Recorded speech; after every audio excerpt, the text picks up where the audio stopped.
Today's Bible reading is February 5th, Exodus 21:22 through 23:13. Now suppose two men are fighting, and in the process they accidentally strike a pregnant woman, so she gives birth prematurely. If no further injury results, the man who struck the woman must pay the amount of compensation the woman's husband demands, and the judges approve. But if there is further injury, the punishment must match the injury. A life to life, an eye for an eye, a tooth for a tooth, a hand for a hand, and foot for a foot, a burn for a burn, a wound for a wound, a bruise for a bruise. If a man hits his male or female slave in the eye and the eye is blinded, he must let the slave go free to compensate for the eye. And if a man knocks out the tooth of his male or female slave, he must let the slave go free to compensate for the tooth. If an ox gores a man or a woman to death, the ox must be stoned, and its flesh may not be eaten. In such a case, however, the owner will not be held liable. But suppose the ox had a reputation for goring, and the owner had been informed but failed to keep it under control. If the ox then kills someone, it must be stoned, and the owner must also be put to death. However, the dead person's relatives may accept payment to compensate for the loss of life. The owner of the ox may redeem his life by paying whatever is demanded.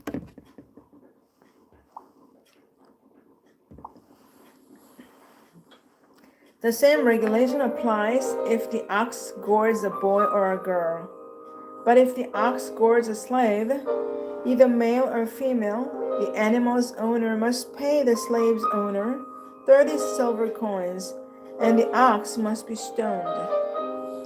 Suppose someone digs or uncovers a pit and fails to cover it, and then an ox or a donkey falls into it. The owner of the pit must pay full compensation to the owner of the animal, but then he gets to keep the dead animal. If someone's ox injures a neighbor's ox, and the injured ox dies, then the two owners must sell the live ox and divide the price equally between them. They must also divide the dead animal. But if the ox had a reputation for goring, yet its owner failed to keep it under control, he must pay full compensation, a live ox for the dead one, but he may keep the dead ox. If someone steals an ox or sheep and then kills or sells it, the thief must pay back 5 oxen for each ox stolen, and 4 sheep for each sheep stolen. If a thief is caught in the act of breaking into a house and is struck and killed in the process, the person who killed the thief is not guilty of murder. But if it happens in daylight, the one who killed the thief is guilty of murder. A thief who is caught must pay in full for everything he stole. If he cannot pay, he must be sold as a slave to pay for his theft. If someone steals an ox or a donkey or a sheep, and it is found in the thief's possession, then the thief must pay double the value of the stolen animal. If an animal is grazing in a field or a vineyard, and the owner lets it stray into someone else's field to graze, then the animal's owner must pay compensation from the best of his own grain or grapes. If you are burning thorn bushes and the fire gets out of control and spreads into another person's field, destroying the sheaves or the uncut grain or the whole crop, The one who started the fire must pay for the lost crop. Suppose someone leaves money or goods with a neighbor for safekeeping, and they are stolen from the neighbor's house. If the thief is caught, the compensation is double the value of what was stolen. But if the thief is not caught, the neighbor must appear before God, who will determine if he stole the property. Suppose there is a dispute between two people who both claim to own a particular ox, donkey, sheep, article of clothing, or any lost property. Both parties must come before God, and the person whom God declares guilty must pay double compensation to the other.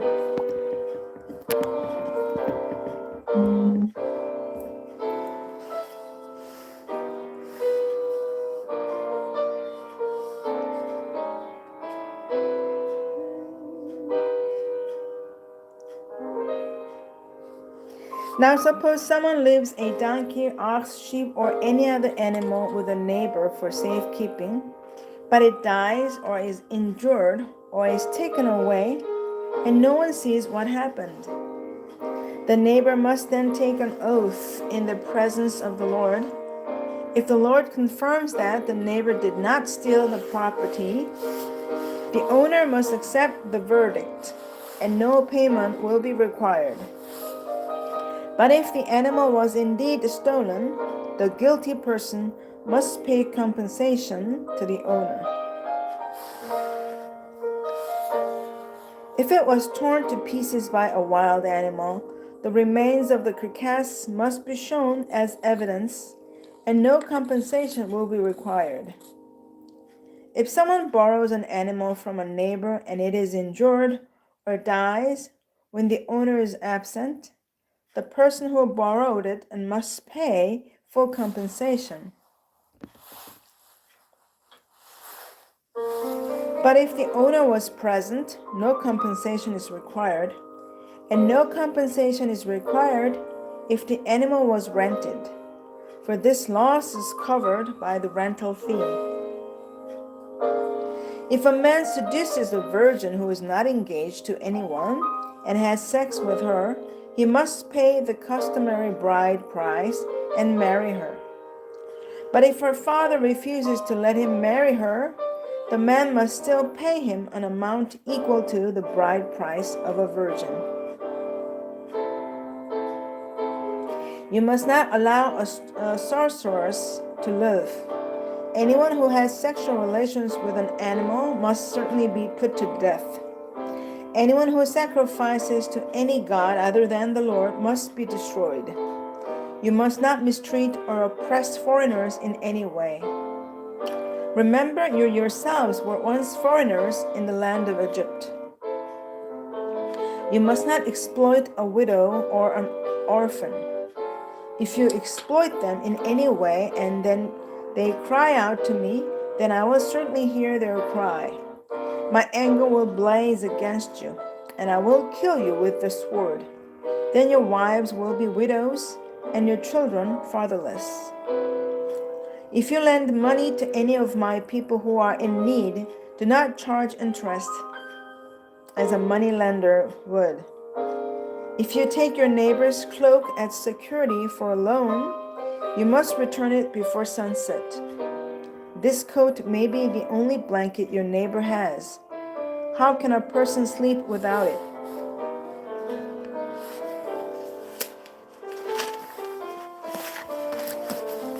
If you do not return it, and your neighbor cries out to me for help, then I'll hear, for I am merciful.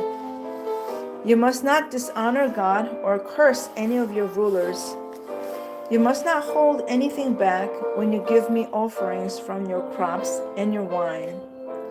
You must give me your firstborn sons. You must also give me the firstborn of your cattle, sheep, and goats. But leave the newborn animal with its mother for 7 days. Then give it to me on the 8th day. You must be my holy people. Therefore, do not eat any animal that has been torn up and killed by wild animals. Throw it to the dogs. You must not pass along false rumors. You must not cooperate with evil people by lying on the witness stand. You must not follow the crowd in doing wrong. When you are called to testify in a dispute, do not be swayed by the crowd to twist justice. And do not slant your testimony in favor of a person just because that person is poor. If you come upon your enemy's ox or donkey that has strayed away, take it back to its owner.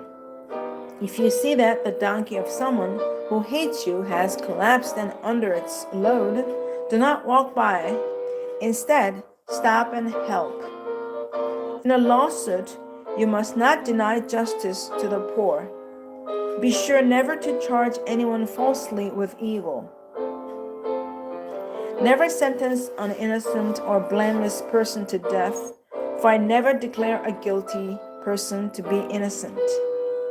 Take no bribes, for a bribe makes you ignore something that you clearly see. A bribe makes even a righteous person twist the truth. You must not oppress foreigners. You know what it's like to be a foreigner.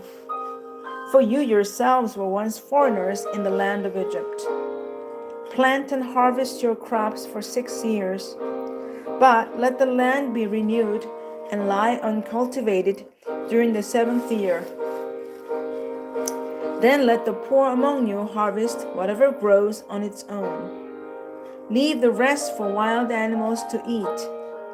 The same applies to your vineyards and olive groves. You have 6 days each week for your ordinary work, but on the 7th day you must stop working. This gives your ox and your donkey a chance to rest.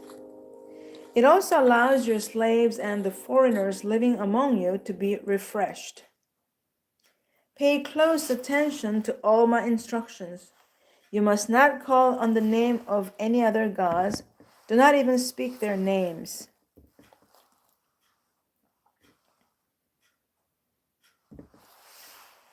Now Matthew 24, 1 through 28. As Jesus was leaving the temple grounds, his disciples pointed out to him the various temple buildings. But he responded, "Do you see all these buildings? I tell you the truth. They'll be completely demolished. Not one stone will be left on top of another." Later, Jesus sat on the Mount of Olives. His disciples came to him privately and said, "Tell us, when will all this happen? What sign will signal your return and the end of the world?" Jesus told them, "Don't let anyone mislead you, for many will come in my name, claiming, 'I'm the Messiah.' They will deceive many, and you will hear of wars and threats of wars, but don't panic. Yes, these things must take place, but the end won't follow immediately. Nation will go to war against nation, and kingdom against kingdom.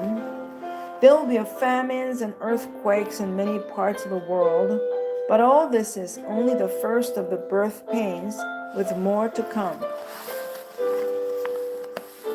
Then you will be arrested, persecuted, and killed. You will be hated all over the world because you are my followers. And many will turn away from me and betray and hate each other. And many false prophets will appear and will deceive many people. Sin will be rampant everywhere, and the love of many will grow cold. But the one who endures to the end will be saved. And the good news about the kingdom will be preached throughout the whole world, so that all nations will hear it, and then the end will come. The day is coming when you will see what Daniel the prophet spoke about, the sacrilegious object that causes desecration standing in the holy place. Reader, pay attention. Then those in Judea must flee to the hills. A person out on the deck of a roof must not go down into the house to pack. A person out in the field must not return even to get a coat. How terrible it will be for pregnant women and for nursing mothers in those days.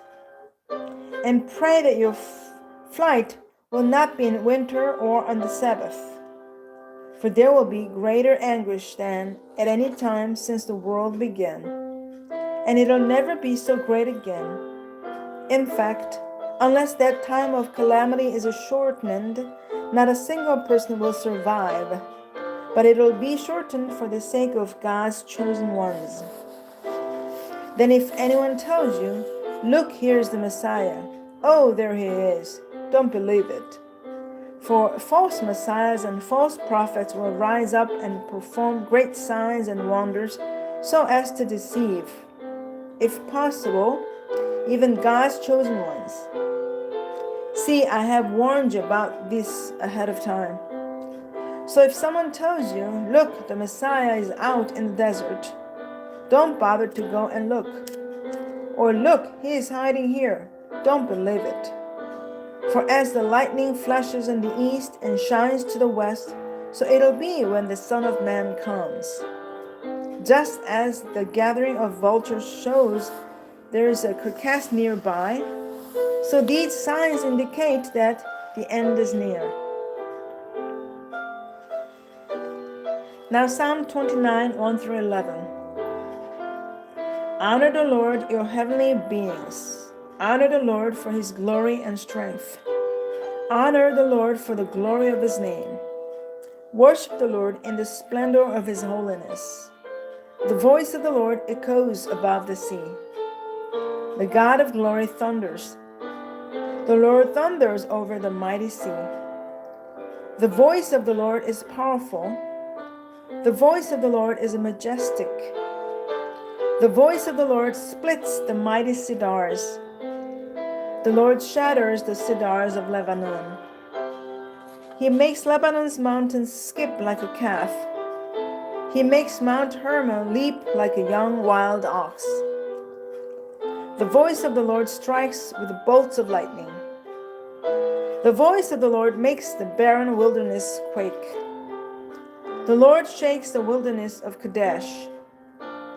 The voice of the Lord twists mighty oaks and strips the forests bare. In his temple, everyone shouts, "Glory!" The Lord rules over the flood waters. The Lord reigns as king forever. The Lord gives his people strength. The Lord blesses them with peace. Now Proverbs 7, 6 through 23. While I was at the window of my house looking through the curtain, I saw some naive young man, and one in particular who lacked common sense. He was crossing the street near the house of an immoral woman, strolling down the path by her house. It was at twilight in the evening, as deep darkness fell. The woman approached him, seductively dressed and sly of heart. She was the brash, rebellious type, never content to stay at home. She's often in the streets and markets, soliciting at every corner. She threw her arms around him and kissed him, and, with a brazen look, she said, "I've just made my peace offerings and fulfilled my vows. You're the one I was looking for. I came out to find you. And here you are. My bed is spread with beautiful blankets, with the colored sheets of Egyptian linen. I've perfumed my bed with my myrrh, aloes, and cinnamon. Come, let's drink our fill of love until morning. Let's enjoy each other's caresses, for my husband is not home.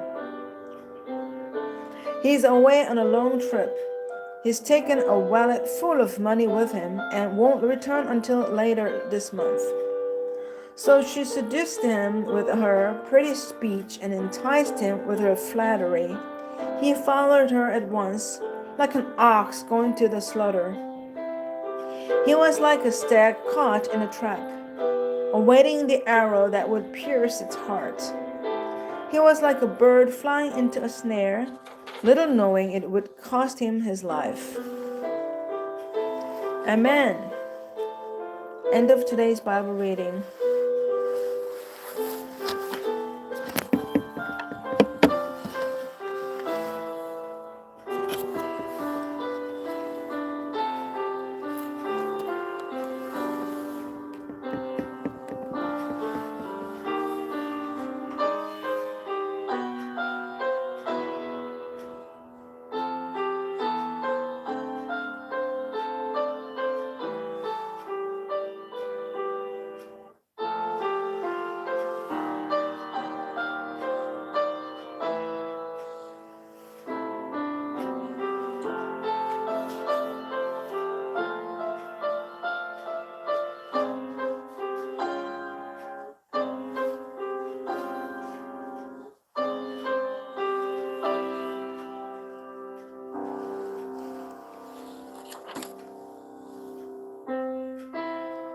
Have a good day.